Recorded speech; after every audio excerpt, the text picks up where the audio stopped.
Y bien, es momento de la entrevista. Vamos a conversar acerca de un tema muy interesante. Se trata de la inteligencia artificial en campañas electorales, el impacto que tiene. Si bien en nuestro país, sobre todo en campañas electorales, esto se ha visto de manera muy escasa. En otros países anglosajones esto es muy determinante. Si no, recordemos el caso de Cambridge Analytica y cómo incidió de manera directa en una campaña presidencial. Pero para conocer un poco más sobre este tema, ya está con nosotros el señor César Zúñiga, especialista en inteligencia artificial y tecnología digital. ¿Cómo está usted? Sea bienvenido a JN Noticias. Muchas gracias, Lisette. Muy feliz de estar aquí y bueno, encantado de poder compartir este tema que tanto me apasiona, que es acerca del tema de la inteligencia artificial. Un gusto tenerlo también aquí en el programa. Coméntanos, por favor, desde cuándo y de qué manera se está utilizando la inteligencia artificial en procesos electorales. Claro, bueno, primero tenemos que entender a la inteligencia artificial como, o sea, ¿qué es la inteligencia artificial? La inteligencia artificial se refiere a los sistemas o máquinas que pueden realizar tareas que normalmente requieren de la inteligencia humana. Básicamente lo que permite es que las máquinas piensen, aprendan o actúen similar a como hacemos los seres humanos, pero dentro de las capacidades y limitaciones de la tecnología.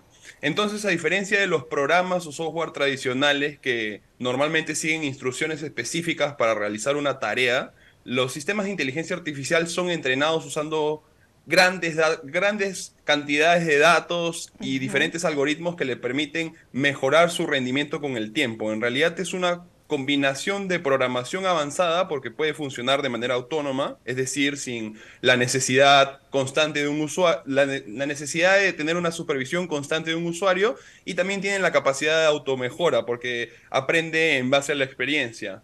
Ahora, por el lado positivo, digamos, la inteligencia artificial ha aportado herramientas para optimizar y mejorar los procesos electorales, por ejemplo, mediante el análisis de grandes cantidades de datos, como mencionaste el ejemplo de Cambridge.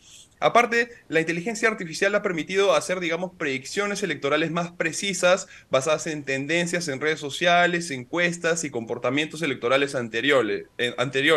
Y Ujú. bueno, también, por ejemplo, ha habilitado la creación de sistemas de publicidad personalizada. Pero ¿qué quiere decir esto? Básicamente que los partidos políticos pueden dirigirse a segmentos específicos de la población con mensajes que resuenen justo con sus valores y con sus intereses de una manera más segmentada y más específica. Pero ojo que no todo también es color de rosa. El avance de Ujú. la Así es. tecnología también ha impulsado la llegada de los deepfakes. Y esto ha introducido también nuevos desafíos en el panorama electoral. Estos videos o audios manipulados pueden ser utilizados para distorsionar la realidad, mostrando, no sé, a candidatos en situaciones ficticias o haciendo declaraciones que nunca ocurrieron. Y bueno, este tipo de desinformación puede tener un impacto considerable en la percepción del público y, bueno, por ende también en los resultados electorales. En conclusión, digamos que mientras la inteligencia artificial ha traído consigo avances y herramientas valiosas para los procesos electorales, también ha introducido desafíos y consideraciones éticas, sobre todo, que deben ser abordados con mucho cuidado y con responsabilidad. Digamos, es un equilibrio entre aprovechar los beneficios y ser cautelosos con las posibles repercusiones que pueda tener esta tecnología. Claro, ahora ya que has tocado el tema de los deepfakes, un tema muy interesante y sobre todo que se está viendo mucho ahora último, ¿no? Y es peligroso, como has mencionado, sobre todo en campañas electorales, porque lo que se hace con esta información es poner el rostro, por ejemplo, de una persona que está candidateando y decir cosas que de repente el candidato no quiere decir, pero ya el daño está hecho. ¿Cualquiera en estos tiempos puede elaborar un deepfake? Sí, de hecho los deepfakes realmente han marcado un antes y un después en lo que se refiere a contenido digital. Son, de hecho, fascinantes desde el punto de vista tecnológico, pero también son muy peligrosos. Con una buena tecnología de inteligencia artificial, alguien puede crear, digamos, videos muy realistas donde personas parecen decir o hacer cosas que en realidad nunca Exacto. hicieron.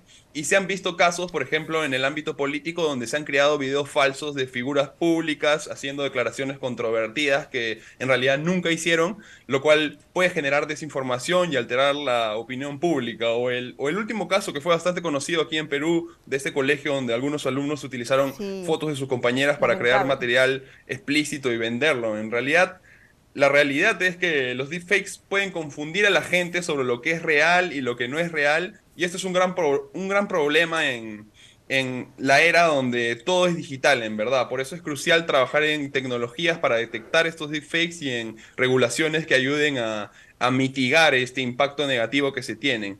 Ahora, antes necesitabas tener un conocimiento avanzado en programación y acceso a un hardware potente, pero ahora hay páginas y aplicaciones accesibles que permiten a casi cualquier persona, digamos, con una computadora decente, crear deepfakes. Y esto amplía la posibilidad de que más Mm. personas puedan generar contenido falso, contenido engañoso. De todas maneras, es un gran desafío que se nos viene y es por eso que se están desarrollando también tecnologías para detectar estos deepfakes, pero considero que la educación pública y la regulación también son cruciales para ayudar a las personas que estén atentas y, bueno, no caer en la desinformación digital.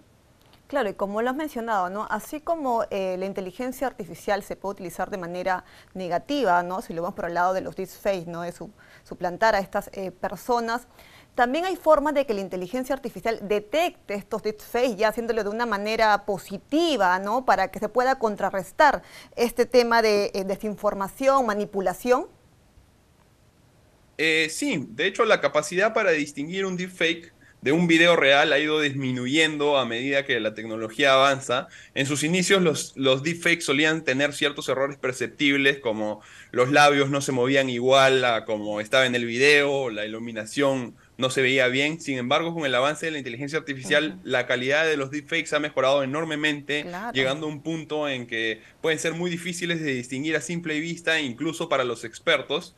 Pero de todas maneras, estas herramientas, estos softwares, tienen la capacidad para poder detectar, así como tienen la capacidad para poder hacerlo, también tienen la capacidad para poder detectar cuando un video es deepfake o cuando no es real. Solo necesitamos tener una herramienta correcta, la herramienta correcta. Ahora, se habla de regular, por ejemplo, ¿no? La regulación de los contenidos digitales, pero hay formas de reconocer al emisor, ¿no? ¿Quién está elaborando, ¿no? este contenido? ¿Cómo se podría hacer en ese caso reglas para poder detectar a esas personas que están emitiendo estos mensajes? Bueno, los deepfakes y la inteligencia artificial, digamos, pueden hacer realmente difícil saber quién está detrás de la información falsa. Claro, esto La pone gente, más digamos, peligroso. puede... ¿Cómo? Eso puede ser un poco más peligroso, esta situación, ¿no? Que no se sabe quién está emitiendo esta información. Sí, claro, la gente de todas maneras puede esconderse detrás de la tecnología y soltar información engañosa sin que sepamos realmente quiénes son. Y aunque hay gente trabajando en cómo rastrear estos casos, la verdad es que la tecnología actual hace muy fácil esconder quién lanzó este deepfake en el primer lugar o si se esconde detrás de una persona. Hay mucha gente que se crea cuentas falsas, utilizan computadoras públicas, no se conectan a las redes normales, sino que usan una VPN para conectarse a redes en el extranjero y hay diferentes opciones, en verdad. Entonces, a menos que cometan un error al día de hoy, es muy complicado identificar al emisor a menos que sea una investigación exhaustiva. Ahora, ¿cómo crees tú que, por ejemplo, los organismos electorales, ¿no? En este caso, en un proceso electoral que tienen toda esta labor, podría afectar quizás a la transparencia, ¿no? Con la manipulación de estos, incluso fake news que ya se están viendo, ¿no? Que están dañando toda nuestra democracia. ¿Cuál crees que sería el rol fundamental de los organismos electorales en general? Claro, sí he leído casos donde hay organizaciones políticas, no necesariamente en el Perú, pero en general, que contratan consultoras o tipos de empresas especializadas para crear lo que se llama granjas de trolls o cuentas falsas en redes sociales como Twitter o Facebook para impulsar ciertas narrativas o tendencias. Y esto puede influir en la creación de muchos perfiles falsos para retuitar mensajes específicos, responder a otros usuarios o para iniciar nuevos temas de conversación, digamos, que beneficien una causa política. En realidad, la cantidad de perfiles que se necesita para que algo se vuelva tendencia o que pueda variar, podría ser de cientos o de incluso miles, es posible que se pueda jugar con el algoritmo de las redes sociales para aprovecharse de eso. Y bueno, sobre la manipulación, sí, los cibernautas suelen ser bastante manipulables. Muchas veces las personas, incluyéndome, tendemos a interactuar con cosas que ya pensamos o que vienen de fuentes que en teoría nos parecen confiables, aunque sean falsas, y el diseño de las redes sociales también muchas veces premia lo viral o lo emocional, independientemente si sea real o falso, entonces puede caer en una desinformación que se propague como pólvora antes que alguien pueda decir, no sé, oye, eso es falso, así que sí, es muy fácil jugar con la percepción de la gente y caer en la desinformación. Exacto, ¿no? También una mea culpa, como dices tú, a los ciudadanos, incluyéndome también, que a veces tenemos información, la recibimos quizás en WhatsApp, y porque es una fuente confiable, ¿no? Quizás un familiar nos envía, ¿qué hacemos? Solamente es reenviar, ¿no? Sin verificar esa Mm. información. Muchas gracias por habernos acompañado el día de hoy y sobre todo informarnos un poco más acerca de la inteligencia artificial en procesos electorales. Muchas gracias. Muchas gracias a ti, Lisette. Un gusto estar en esta entrevista.